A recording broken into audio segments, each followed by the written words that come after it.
आहे तसं आहे. महाराष्ट्राच्या मनात जे आहे ती भावना राज ठाकरे आणि माननीय उद्धव ठाकरे या दोघांनी व्यक्त केली. दोघांनीही आपल्या आपल्या भूमिका मांडलेल्या आहेत, हे लक्षात घ्या.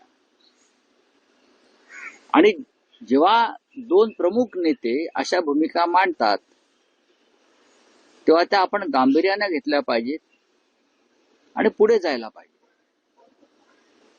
आता काही लोकांना त्याच्याविषयी वेदना होणार, कारण जर उद्धव आणि राज ठाकरे एकत्र झाले किंवा राजकारण एकत्र केलं तर आम्हाला कायमच्या शेतावर जावं लागेल, आम्हाला कायमच्या शेतावर जावं लागेल किंवा आम्हाला कायम संघ दक्ष शाखेत जावं लागेल. कारण महाराष्ट्र हा कायम ठाकरेंवर प्रेम करणारा महाराष्ट्र आहे. महाराष्ट्रानं सातत्यानं बाळासाहेब ठाकरे आणि त्यांच्या कुटुंबावर मनापासून प्रेम केलं, आजही करतो. पिढ्या बदलल्या पण हे प्रेम काही कमी होत नाही. त्यामुळे अनेकांना भीती वाटत असेल, त्यातून त्यांच्या काही पोटातून त्यांची मळमळ बाहेर पडत असेल तर त्याकडे आम्ही दुर्लक्ष करतो. आम्ही सकारात्मक दृष्टीने याकडे पाहतो. महाराष्ट्रात काही चांगलं घडावं आणि महाराष्ट्रानं एकत्र येऊन हुकुमशाही विरुद्ध कायम लढे दिलेले आहेत, विसरू नका. चले जाव आंदोलनाची ठिणगी या मुंबईतच पडली, महाराष्ट्रात पडली आणि त्यामध्ये मराठी गिरणी कामगार पुढे होता, मराठी माणूस पुढे होता, हे लक्षात घ्या, विसरू नका. पण राऊत साहेब, तुम्ही जेव्हा म्हणता की उद्धव ठाकरे आणि राज ठाकरेंनीच या विषयावर बोलावं आणि तेच एकमेकांशी बोलतील, अशा वेळेस दुसऱ्या फळीतले नेते मात्र प्रतिक्रिया व्यक्त करतायत. आमच्या पक्षामध्ये किंवा शिवसेनेमध्ये अशा प्रकारचं कोणी काहीच वक्तव्य केलं नाही. स्वतः उद्धव ठाकरे असेल, मी असेल, आमचे इतर माझे सहकारी असतील, प्रवक्ते आहेत खाली, तुम्ही मला दाखवा की त्यांनी माननीय उद्धव साहेबांनी घेतलेल्या भूमिकेच्या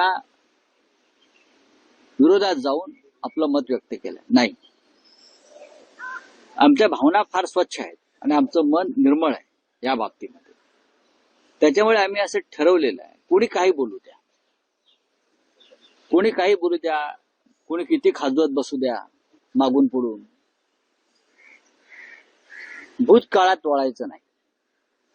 हा फॉर्म्युला आहे, भूतकाळात डोकावायचा नाही. जेव्हा आम्ही ठरवलंय माननीय उद्धव साहेबांनी की एक पाऊल पुढे टाकायचं आहे, एक पाऊल पुढे टाकत असताना मागे काय झालंय हे दुर्लक्ष करून पुढे जायचं. मागे आम्ही काय बोललो, ते काय बोलले, त्यांनी काय टीका केली, त्यांनी काय भूमिका मांडली, हे विसरायला पाहिजे पुढे जाताना. याला सकारात्मक दृष्टिकोन म्हणतात. जेव्हा आम्ही काँग्रेस आणि राष्ट्रवादी काँग्रेस बरोबर आघाडी स्थापन केली तेव्हा आम्ही एकमेकावर टीका करत होतो ना, प्रचंड टीका केली आम्ही दोघांनी एकमेकांवर. पण जेव्हा आम्हाला एकत्र यायचं ठरल्यावर ते आम्ही भूतकाळात पाहिलं नाही, आम्ही भविष्याचा विचार केला. 2014 साली भारतीय जनता पक्षाने आमच्याशी युती तोडली, हिंदुत्ववादी पक्ष असताना आम्ही युती तोडली. आम्ही दोघांनी एकमेकांच्या विरुद्ध प्रचंड टीका केली. परत आम्ही एकत्र आलो तेव्हा आम्ही भूतकाळात पाहिलं नाही. आम्हाला एकत्र यायचं होतं, ठरलं एकत्र येणं गरजेचं आहे, आम्ही एकत्र आलो, आम्ही निवडणुका लढलो, भूतकाळात डोकावलो नाही. उत्तम राजकारण हे भूतकाळात न डोकावण्याचं असतं. अशा वेळेला जेव्हा आम्ही हात मिळवणी करतो राज्याच्या आणि देशाच्या हितासाठी, तेव्हा मागे कशाला खाजत बसायचे, पुढे बघा ना. आम्ही त्या विचाराचे आहोत आणि माननीय उद्धव ठाकरे शिवसेना पक्षप्रमुख हे सुद्धा भविष्याचा विचार करणारे आहेत, भूतकाळाचा नाही. आम्हाला महाराष्ट्राचे भविष्य घडवायचं आहे, आम्हाला मराठी माणसाचे भविष्य उज्ज्वल करायचं आहे, हे ठरलंय ना दोन नेत्यांमध्ये. मग उद्धवजींनी खाली संदेश दिले, आपल्याला सकारात्मक दृष्टिकोन ठेवायचा आहे, आपल्याला भविष्याचा विचार करायचा आहे. त्याच्यामुळे कोणीही या संदर्भात वेगळी भूमिका मांडायची नाही. 4 भिंतीआड आपण बोलू शकतो, पण ज्याच्यामुळे हा जो नवीन प्रवाह सुरू होतो आहे तो प्रवाह गढूळ करण्याचं काम आम्ही आमच्याकडून कदापि करणार नाही. रामदास कदम म्हणतात की उद्धव ठाकरे कधीच राज ठाकरेंना पुढे घेऊन जाणार नाही. राज ठाकरे कधीच पुढे घेऊन जाणार नाही. उद्धव ठाकरे थेट म्हणते की राज ठाकरेंसोबतची माझी वैयक्तिक मला बघा, मी तुम्हाला काय सांगतोय, मी माझ्या पक्षाची भूमिका मांडली. हे काय म्हणतात, ते काय म्हणतात, त्यांचं काय मत आहे ते त्यांनी मांडावं. आम्ही एक भूमिका स्पष्ट घेतली आहे की आमचा दृष्टिकोन सकारात्मक आहे आणि तो सकारात्मक दृष्टिकोन आहे महाराष्ट्र आणि मराठी माणूस यांच्यासाठी आहे. नाही, पण राऊत साहेब, आज जेव्हा सामना संपादकीय प्रसिद्ध झालं आणि मनसेच्या नेत्यांना काही प्रतिक्रिया विचारण्यात आल्या, त्यावेळेस त्यांचं आजचं म्हणणं असं आहे की राज ठाकरे परदेशात आहेत, ते परदेशातून मुंबईत परतले की तेच या विषयावर बोलले. नक्कीच. त्यामुळे त्यांनी त्यांच्याकडून कदाचित हा विषय आता बघा, मी सुद्धा तेच म्हणतोय, कोणी कशा करता का बोलावं. स्वतः राज ठाकरे यांनी आपलं एक अत्यंत महत्वाच्या विषयावरचं मत व्यक्त केलं. ते त्या पक्षाचे प्रमुख आहेत.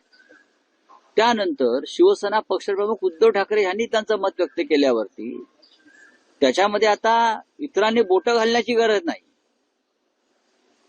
जेव्हा राज ठाकरे यांनी एक मत व्यक्त केलंय तेव्हा ते नक्कीच सकारात्मक आहेत ना. नवीन प्रवाह निर्माण करण्यासंदर्भात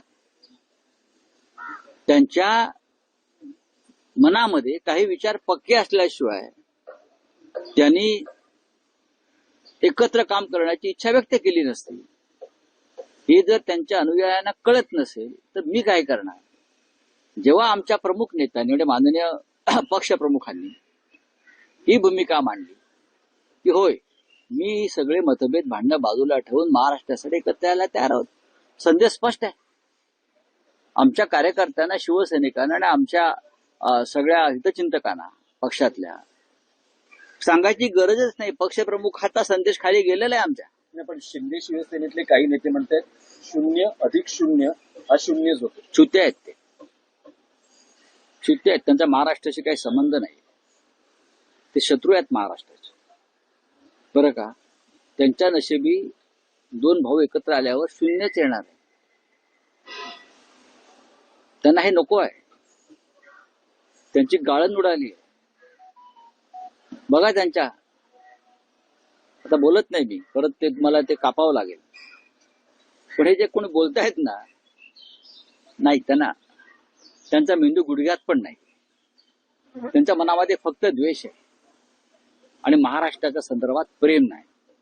कोण बोलताय, त्यांची नावं बघा ना, ते कोण बोलताय ते, त्यांचे संबंध काय महाराष्ट्राशी, कोण आहेत. यांची एकतर सत्ता उलथून टाकली जाईल सगळ्यात आधी, त्या भीतीतूनही बोलताय.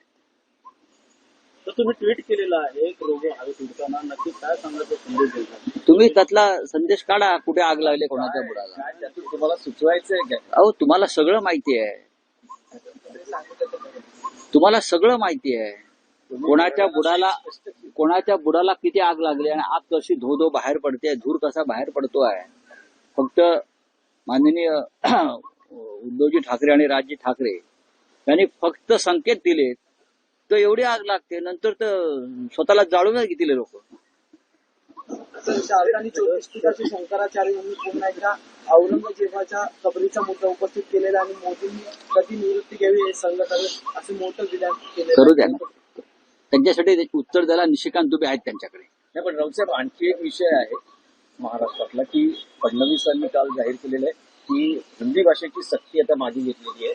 पण त्यांचं असं म्हणणं आहे, जर हिंदीला इतका विरोध आहे तर मग इंग्रजी भाषेला विरोध का नाही? भारतीय परराष्ट्र सेवा जी आहे, बरं का, त्याचं संपूर्ण कारभार हिंदीतून करावा त्यांनी पूर्णपणे. आणि चीनप्रमाणे किंवा जपानप्रमाणे स्वतःच्या भाषेवर जग चालवावं, थोडी हिंमत दाखवावी त्यांनी. आहे त्यांच्यामध्ये हिंमत. देशाच्या संसदेचं हिंदीकरण करावं पूर्णपणे. देशाच्या संसदेमध्ये 70% लोक इंग्रजीमध्ये बोलत आहेत, त्यांना हिंदीमध्ये बोलायला सांगा. काही हरकत नाही.